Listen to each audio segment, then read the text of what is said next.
ಊಟಕ್ಕೆ ಉಪ್ಪಿನಕಾಯಿ ಮಾತ್ರ ಅಲ್ಲ, ಸಂಡಿಗೆ ಕೂಡ ಸೂಪರ್ ಆಗಿರುತ್ತೆ. ಮಾಡೋದು ತುಂಬ ಸುಲಭ ಅಂತ ಅನ್ನಿಸ್ಬಹುದು, ಆದರೆ ಒಬ್ಬರೇ ಮಾಡೋವಾಗ ತುಂಬ ಕಷ್ಟ ಅನಿಸುತ್ತೆ. ಹೆಲ್ಪ್ಗೊಬ್ರಿದ್ರೆ ತುಂಬ ಒಳ್ಳೆಯದು.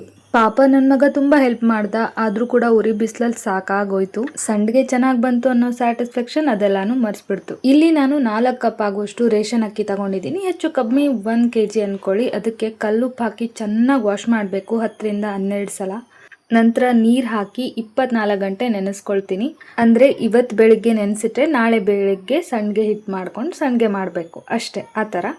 ಈಗ ಇದನ್ನು ಫ್ರೆಶ್ ನೀರಲ್ಲಿ ನೈಸಾಗಿ ಗ್ರೈಂಡ್ ಮಾಡಿಕೊಂಡು ಒಂದು ಪಾತ್ರೆಗೆ ಸೇರಿಸಿದ್ದೀನಿ. ಗ್ರೈಂಡ್ ಮಾಡಿರೋ ಹಿಟ್ಟು ಅರ್ಧ ಪಾತ್ರೆ ಇದೆ, ಅದಕ್ಕೆ ನಾನು ಒಂದು ಫುಲ್ ಪಾತ್ರೆ ಆಗುವಷ್ಟು ನೀರನ್ನು ಬಿಸಿ ಆಗೋದಕ್ಕೆ ಇಟ್ಕೊಂಡಿದ್ದೀನಿ.